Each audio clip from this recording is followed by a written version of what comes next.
Hey guys, welcome back to college classes. तो हम कर रहे थे चैप्टर नंबर 6 जो कि है फ्री कंसेंट ऑफ पार्टीज। उसमें हम आगे फर्दर 5 पॉइंट स्टडी करने वाले हैं, जो कि पहला है हमारा सियर्सन। सियर्सन क्या होता है कि कोई नुकसान पहुंचाना, किसी को टॉर्चर किया जा रहा है, ठीक है, कुछ ना कुछ करने के लिए या फिर किसी को कुछ करने से रोकने के लिए। तो सियर्सन हमारा क्या होता है? इंडियन कॉन्ट्रैक्ट एक्ट के according coercion is committing or threatening to commit any act forbidden by the Indian penal code. यानी कि कोई भी ऐसा एक्ट किया जा रहा है जो कि इंडियन लॉ के अकॉर्डिंगली सही नहीं है, भारतीय कानून के अकॉर्डिंगली जो कि है क्या हो रहा है, वो इलीगल है।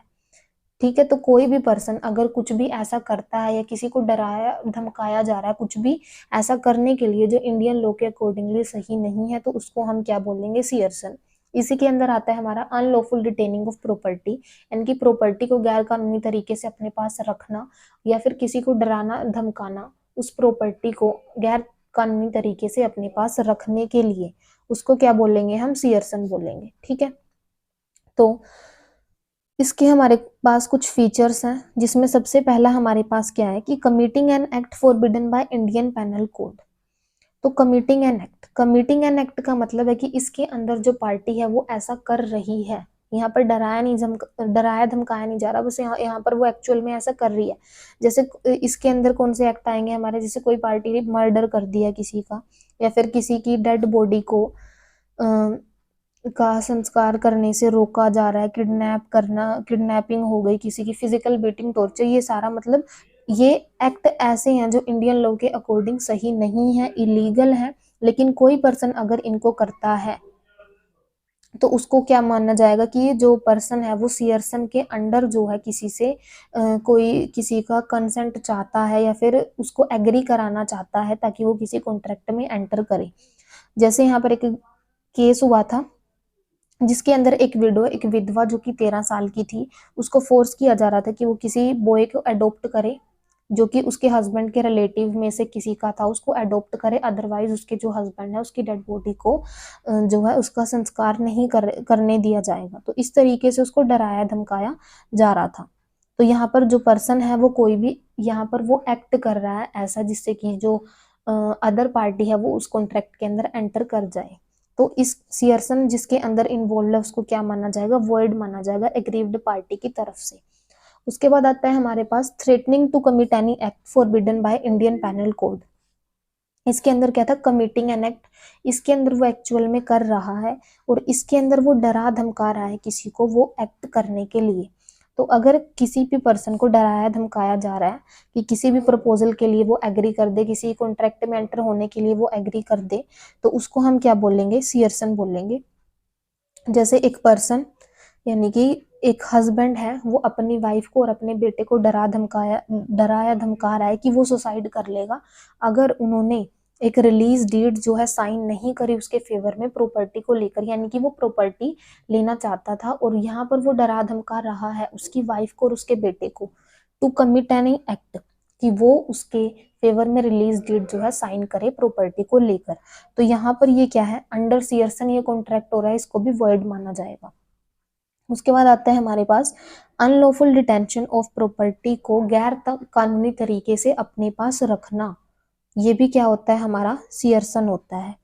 ठीक है, तो इसके अंदर क्या? Detaining any property by unlawful means amounts to coercion, इसको सियर्सन माना जाएगा। और इसके अंदर भी जो भी कॉन्ट्रैक्ट होगा उसको क्या माना जाएगा? वॉइड माना जाएगा। जैसे एक एजेंट है वो रिफ्यूज करता है कि मैं बुक्स ऑफ अकाउंट्स हैंडओवर नहीं करूंगा नए एजेंट को जब तक जो प्रिंसिपल है वो उसके फेवर में रिलीज डीड साइन नहीं करता या फिर उसको सारी की सारी ऑब्लिगेशन से फ्री नहीं करता। तो इस केस में जो कॉन्ट्रैक्ट यहाँ पर होगा, जो रिलीज डीड होगी, उसको वॉइड माना जाएगा और प्रिंसिपल की तरफ से जो यहाँ पर कॉन्ट्रैक्ट है या फिर रिलीज डीड है उसको क्या माना जाएगा? वॉइड माना जाएगा। उसके बाद आता है threatening to detain property unlawfully. Property को गलत तरीके से, गैर कानूनी तरीके से अपने पास रखने के लिए किसी को डराया धमकाया जा रहा है। पिछले में क्या था? अनलॉफुल डिटेंशन, वहां पर एक्चुअल में वो ऐसा कर रहा था लेकिन यहाँ पर वो डरा धमका रहा है उसको ऐसा करने के लिए। तो यहाँ पर किसी को डराया धमकाया जा रहा है प्रॉपर्टी को गैर कानूनी तरीके से अपने पास रखने के लिए।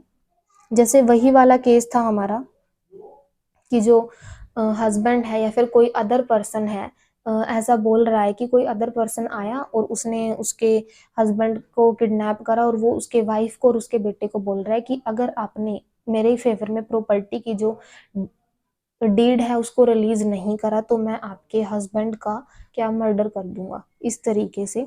तो यहाँ पर वो डरा रहा है कि वो उसके फेवर में एक रिलीज डीड जो है वो साइन कर दे प्रॉपर्टी के रिगार्डिंग। तो वो गैर कानूनी तरीके से प्रॉपर्टी को अपने नाम करना चाहता है, जो कि अंडर सीयरसन है, और यहाँ पर इसको भी क्या माना जाएगा, वॉइड माना जाएगा।